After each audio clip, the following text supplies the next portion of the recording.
शक्ति साक्षरता तालीम मॉड्यूल 5 को पुणी थरे स्वागत।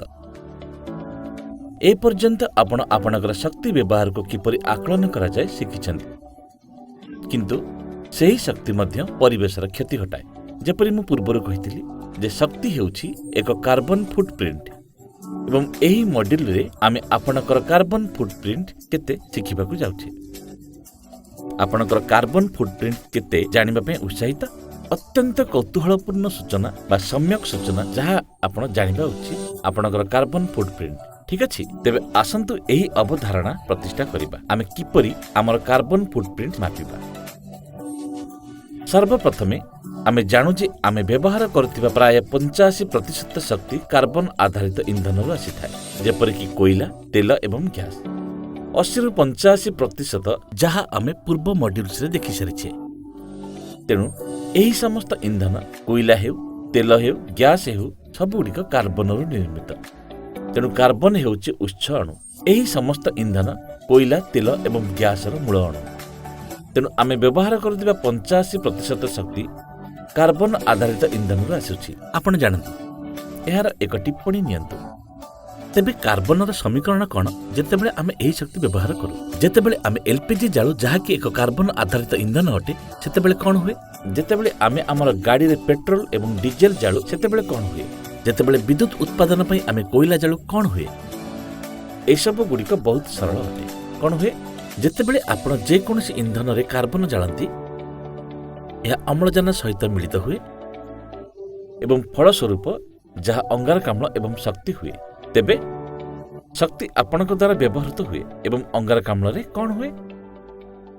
यह निर्गत हुए एवं यह वायुमंडल को जाए। ताहा कार्बन एक समीकरण। कार्बन युक्त अम्लजान समान अंगारकाम्ल युक्त शक्ति। मन रखंतु, वायुमंडल को जीवा पे अंगारकाम्ल ही बळिछि। तेबे आपणकर कार्बन फुटप्रिंट कौन? कार्बन फुटप्रिंट हेउछि समुदाय निर्गमनर परिमाण एवं अंगारकाम्ल सबठारु गुरुत्वपूर्ण किंबा सर्वाधिक परिमाणर गैस जहाँ निर्गत हुए। किंतु अंगारकाम्ल व्यतीत अन्य गैस रे मिथेन एवं नाइट्रस ऑक्साइड अछि। जेतेबेले सबुगुडी को एकाठी रखा जाए एहाको सबुज गृह गैस कहा जाए। एहाको कोन कहा जाए? सबुज गृह गैस। काहेकि? कारण सेगुडीकर सबुज गृहर प्रभाव अछि। सबुज गृह प्रभाव कौन? सबुज गृहर प्रभाव हेउछि उत्ताप को धरि रखिबा। उत्ताप शक्ति को धरि रखिबा हेउछि सबुज गृहर प्रभाव। तेनु एही सब सबुज गृह गैस उत्ताप शक्ति को धरि रखे, सेतिपई सेगुडी को सबुज गृह गैस कहा जाए। अत्यधिक परिमाणर अंगारकाम्ल गैस निर्गत हुए एवं सेथिपई अंगारकाम्ल हेउछि सबठारु गुरुत्वपूर्ण सबुज गृह गैस एवं अधिकांश निर्गमन अंगारकाम्ल सदृश सूचित होइछि। ठीक अछि। कहार कार्बन फुटप्रिंट विषय चिंता करबा उचित? आमे हमर व्यक्तिगत कार्बन फुटप्रिंट विषय चिंता करबा उचित। आमे आम संगठनर कार्बन फुटप्रिंट एवं एक उत्पादर कार्बन फुटप्रिंट एवं एक देशर कार्बन फुटप्रिंट विषय चिंता करबा उचित। मु जने व्यक्ति, मो संगठन, मो राज्य, मो देश भाबरे मोर कार्बन फुटप्रिंट समग्र दुनिया रे केते? तेबे कार्बन फुटप्रिंट एही परि। एहा हेउछि कार्बन फुटप्रिंट र अवधारणा। वर्तमान केउ सब कार्यकलाप गुड़िक कार्बन किंबा अंगारकाम्ल निर्गत पई दायी?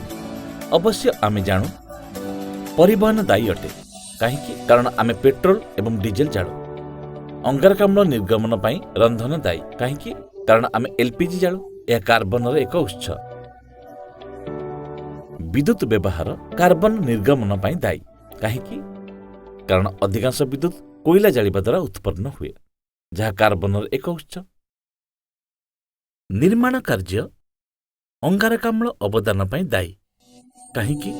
कारण आमे सीमेंट व्यवहार करू, आमे आयरन व्यवहार करू, आमे अनेक सामग्री व्यवहार करू एवं एही प्रत्येक सामग्रीर उत्पादन पई हमको शक्ति आवश्यक। तेणु सेतिपई अंगारकाम्ल निर्गमन पई निर्माण मध्य दायी। एक द्रव्य उत्पादन दायी, कारण प्रत्येक एवं समस्त द्रव्य उत्पादन यह आपणकर प्लेट, ग्लास, आसबाबपत्र, टीवी, इलेक्ट्रोनिक्स आम चारिपाखरे थिबा समस्त जिनिस जहाँ आमे व्यवहार करू अंगारकाम्ल निर्गमन पई दायी। खाद्य उत्पादन अंगारकाम्ल निर्गमन पई दायी। ଏବଂ ବିଶେଷ ଭାବରେ ଆଧୁନିକ ଖାଦ୍ୟ ଉତ୍ପାଦନ ପ୍ରଣାଳୀ ଏବଂ ଯେଉଁଠାରେ ଆମେ ଅନେକ ଯାନ୍ତ୍ରିକ କୌଶଳ ସହିତ କୃଷି କରୁ, ଅନେକ ମେସିନ୍ ଯାହା ଆମେ ବ୍ୟବହାର କରୁଛୁ, ସେଗୁଡ଼ିକ ସବୁ ଅଙ୍ଗାରକାମ୍ଳ ନିର୍ଗମନ ପାଇଁ ଦାୟୀ। ତେଣୁ ଆପଣଙ୍କର ଏବଂ ମୋର ସମୁଦାୟ କାର୍ବନ ଫୁଟପ୍ରିଣ୍ଟ ହେଉଛି ଏହି ସମସ୍ତ କାର୍ବନ ଫୁଟପ୍ରିଣ୍ଟର ସମଷ୍ଟି। ଏହା ପରିବହନ ଯୋଗୁଁ, ଏହା ବିଦ୍ୟୁତକରଣ ଯୋଗୁଁ, ଏହା ରନ୍ଧନ ଯୋଗୁଁ, ଏହା ପ୍ୟାକେଟ୍ ଖାଦ୍ୟ, ମାଂସ, ନିର୍ମାଣ ସାମଗ୍ରୀର ପୁନଃ ବ୍ୟବହାର, ଉତ୍ପାଦର ବ୍ୟବହାର ଯୋଗୁଁ ହୋଇଥାଏ। କାର୍ବନ ଫୁଟପ୍ରିଣ୍ଟ ପାଇଁ ସବୁକିଛି ଦାୟୀ। ତେଣୁ ଏହିସବୁ ଜିନିଷ ତେଲ, କୋଇଲା, ଗ୍ୟାସ୍, କିରୋସିନି ଆଦି ସବୁ ଆପଣଙ୍କର କାର୍ବନ ଫୁଟପ୍ରିଣ୍ଟ ପାଇଁ ଦାୟୀ। କେବଳ ସେତିକି ନୁହେଁ, ସେଠାରେ କିଛି ପ୍ରାକୃତିକ ଅଙ୍ଗାରକାମ୍ଳ ନିର୍ଗମନ ମଧ୍ୟ ରହିଥାଏ, ଯାହା ବାୟୋମାସ୍ କିମ୍ବା ଖାଦ୍ୟଶସ୍ୟ କ୍ଷୟ ହୁଏ, ଫଳସ୍ୱରୂପ ଅଙ୍ଗାରକାମ୍ଳ ନିର୍ଗମନର କାରଣ ହୋଇଥାଏ। ତେଣୁ ତାହା ମଧ୍ୟ ପ୍ରାକୃତିକ ଭାବରେ ଘଟୁଛି। ଏବଂ ଗୋଟିଏ ଗୁରୁତ୍ୱପୂର୍ଣ୍ଣ ଜିନିଷ ଯାହା ଆପଣ ଧ୍ୟାନ ଦେବା ଉଚିତ ତାହା ହେଉଛି ଖାଦ୍ୟ ଶିଳ୍ପ ବର୍ତ୍ତମାନ ବହୁ ପରିମାଣର ଅଙ୍ଗାରକାମ୍ଳ ନିର୍ଗମନରେ ସହଯୋଗ କରୁଛି। ଉଦାହରଣ ସ୍ୱରୂପ, ଯଦି ଆପଣ ଏକ ଶାକାହାରୀ ଖାଦ୍ୟ ଖାଉଛନ୍ତି, ଯଦି ଆପଣ ପନିପରିବା ଏବଂ ଫଳ ଖାଉଛନ୍ତି, ତେବେ ଆପଣଙ୍କର ଅଙ୍ଗାରକାମ୍ଳ ଫୁଟପ୍ରିଣ୍ଟ ବହୁତ ଛୋଟ, ବୋଧହୁଏ ବ୍ୟବହୃତ କିଲୋଗ୍ରାମ ଖାଦ୍ୟରେ ପ୍ରାୟ 1 କିଲୋଗ୍ରାମ। କିନ୍ତୁ ଯଦି ଆପଣ ମାଂସ ବ୍ୟବହାର କରୁଛନ୍ତି, ତେବେ ଖାଦ୍ୟ ଉତ୍ପାଦନ ପାଇଁ କିଲୋଗ୍ରାମ ପ୍ରତି ଆପଣଙ୍କ ଅଙ୍ଗାରକାମ୍ଳ ନିର୍ଗମନ ବହୁତ ଅଧିକ ଏବଂ ଏହା ଏହି ଚାର୍ଟରେ ଅଛି। ତେବେ ପୁଣି ଥରେ ସମୁଦାୟ ଶକ୍ତି ବା ସମୁଦାୟ ଅଙ୍ଗାରକାମ୍ଳ ନିର୍ଗମନ ଏହି ସମସ୍ତ କ୍ଷେତ୍ରଗୁଡ଼ିକ କାରଣରୁ ଯାହା ମୁଁ ଉଲ୍ଲେଖ କରିଛି, କୋଇଲା, ତୈଳ, ଗ୍ୟାସ୍ ଏବଂ କିରୋସିନ ଉତ୍ପାଦନ, ଏହିସବୁ ଜିନିଷ। ସମୁଦାୟ ସବୁଜ ଗୃହ ଗ୍ୟାସ୍ ନିର୍ଗମନ ମଧ୍ୟରୁ କିମ୍ବା ମୁଁ କହିବି CO2 ନିର୍ଗମନ ସମୁଦାୟ ଅଙ୍ଗାରକାମ୍ଳ ନିର୍ଗମନ ମଧ୍ୟରୁ 75%, 73.2%। କିନ୍ତୁ କେବଳ ମନେ ରଖିବା ପାଇଁ ଆସନ୍ତୁ ମନେ ରଖିବା, ସମୁଦାୟ ନିର୍ଗମନର 75% ଶକ୍ତି ବ୍ୟବହାର ପାଇଁ ହୋଇଥାଏ।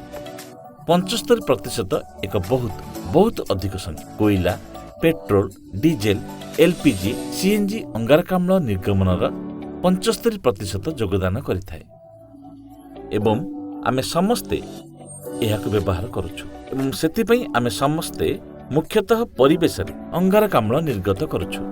ଆଚ୍ଛା, ଏହାର କେତେ ଅଂଶ ଆମେ କରୁଛୁ? ମନେ ରଖିବା ପାଇଁ ମୁଁ ଆଙ୍ଗୁଠି ନିୟମ ଦେବି। ତେଣୁ ଉଦାହରଣ ସ୍ୱରୂପ, ଯଦି ଆପଣ ଗୋଟିଏ ୟୁନିଟ୍ ବିଦ୍ୟୁତ୍ ବ୍ୟବହାର କରୁଛନ୍ତି, ତେବେ ଆପଣ 1 କିଲୋଗ୍ରାମର ଅଙ୍ଗାରକାମ୍ଳ ଯୋଗଦାନ କରୁଛନ୍ତି। ବିଦ୍ୟୁତର ପ୍ରତ୍ୟେକ ୟୁନିଟ୍ 1 କେଜି CO2 ନିର୍ଗତ କରେ। ତେଣୁ ଯଦି ଆପଣଙ୍କର ବିଦ୍ୟୁତ୍ ବିଲ୍ 300 ୟୁନିଟ୍ ଅଟେ, ତେବେ ଆପଣ ପ୍ରତି ମାସରେ ବିଦ୍ୟୁତ୍ ଯୋଗୁଁ 300 କିଲୋଗ୍ରାମ ଅଙ୍ଗାରକାମ୍ଳ ନିର୍ଗତ କରିବା ପାଇଁ ଦାୟୀ ଅଟନ୍ତି।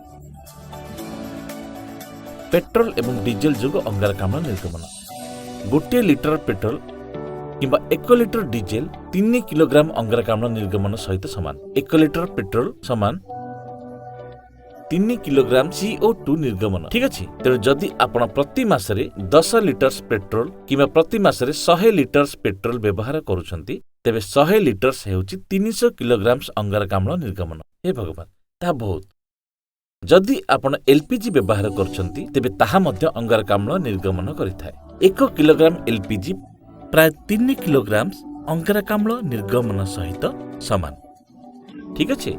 ତେଣୁ ଯଦି ଆପଣ ଅଙ୍ଗାରକାମ୍ଳର ଗୋଟିଏ ସିଲିଣ୍ଡର ବ୍ୟବହାର କରୁଛନ୍ତି, ଯାହାକି 14 କିଲୋଗ୍ରାମ, ତାପରେ 14 ଗୁଣନ 3 ହେଉଛି 42 କିଲୋଗ୍ରାମ CO2 ଆପଣଙ୍କ ଖାଦ୍ୟ ରୋଷେଇ ହେତୁ ପ୍ରତି ମାସରେ ଆପଣଙ୍କ ରୋଷେଇ ଘରରୁ ନିର୍ଗତ ହୁଏ। ଆଶ୍ଚର୍ଯ୍ୟ, ଆମ ହେତୁ CO2 ନିର୍ଗମନ ଅତ୍ୟଧିକ ହୁଏ। ଆସନ୍ତୁ ଏକ ଉଦାହରଣ ନେବା ଏବଂ ସମ୍ପୂର୍ଣ୍ଣ ଗଣିତ କରିବା। ପ୍ରତି ମାସରେ ଆପଣଙ୍କ ଦ୍ୱାରା କେତେ ଅଙ୍ଗାରକାମ୍ଳ ଯୋଗ ହୋଇଥାଏ? ତେବେ ଆସନ୍ତୁ ଧରିବା ଯେ ଆମେ ଗୋଟିଏ ମାସରେ 10 ଲିଟର୍ସ ପେଟ୍ରୋଲ ବ୍ୟବହାର କରୁଛୁ। ଆସନ୍ତୁ ଧରିବା ଯେ ଆମେ ମାସକୁ 200 ୟୁନିଟ୍ସ ବିଦ୍ୟୁତ୍ ଏବଂ ଗୋଟିଏ LPG ଗ୍ୟାସ୍ ସିଲିଣ୍ଡର ବ୍ୟବହାର କରୁଛୁ। ପୁନର୍ବାର ଏଗୁଡ଼ିକ ବହୁତ ସାଧାରଣ ସଂଖ୍ୟା। ମୁଁ ନିଶ୍ଚିତ ଯେ ବହୁତ ଲୋକ ଅଛନ୍ତି ଯେଉଁମାନେ ଅଧିକ ପରିମାଣର ବିଦ୍ୟୁତ୍, ପେଟ୍ରୋଲ ଏବଂ ଡିଜେଲ ଏବଂ ଅଧିକ ପରିମାଣର ଗ୍ୟାସ୍ ବ୍ୟବହାର କରନ୍ତି। ଏଗୁଡ଼ିକ ଖୁବ୍ ସାଧାରଣ ସଂଖ୍ୟା। କେବଳ ଆପଣମାନଙ୍କର ଆଖି ଖୋଲିବା ପାଇଁ ଆମେ କ'ଣ କରୁଛୁ? ଠିକ୍ ଅଛି। ତେବେ ଆସନ୍ତୁ ବର୍ତ୍ତମାନ ହିସାବ କରିବା। ଆମେ ଆଙ୍ଗୁଠି ନିୟମ ଜାଣୁ। गोटे लिटर पेट्रोल होउची 3 किलोग्राम, विद्युत 1 यूनिट होउची 1 किलोग्राम CO2। गोटे किलोग्राम एलपीजी एठार 3 किलोग्राम अटे। यह ठीक अछि तो आसंतो हिसाब करिबा। तेणु गोटे लिटर पेट्रोल होउची 3 किलोग्राम CO2। तेणु 10 लिटर पेट्रोल 10 गुणन 3 30 किलोग्राम अंगारकाम्ल सह समान अटे। आमको यह अंगारकाम्ल सह समान बोली कहिबाको पड़िबो, कारण सेठारे अन्यान्य गैस मध्य थाई पारे, किंतु यह 30 किलोग्राम अंगारकाम्ल सहित समान। विद्युतर 1 यूनिट हेउची 1 किलोग्राम अंगारकाम्ल।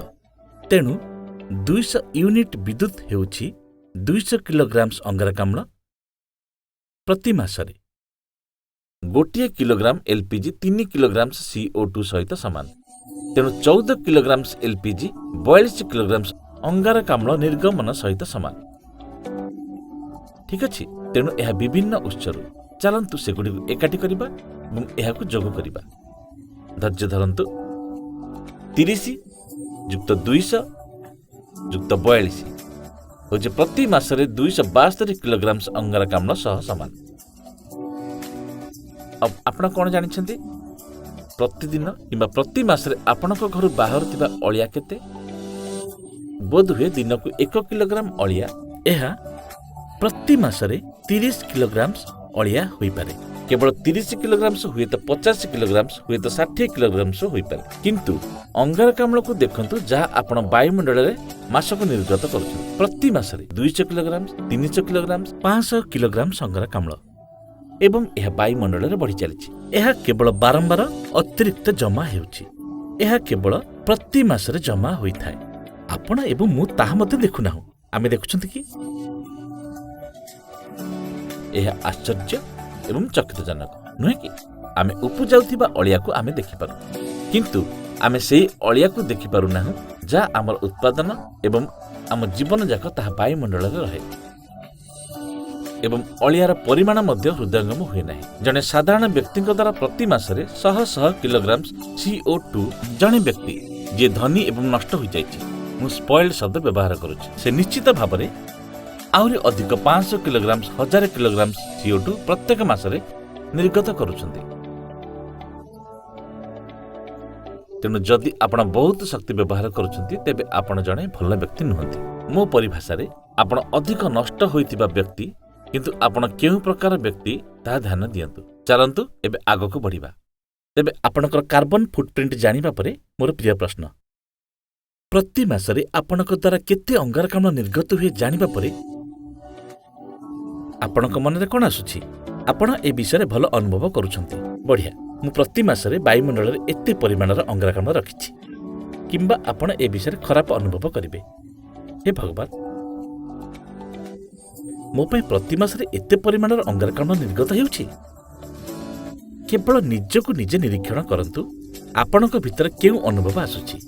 एही वक्तृता को IIT Bombay spoken tutorial team को द्वारा अनुवाद एवं डब करा जाइछि।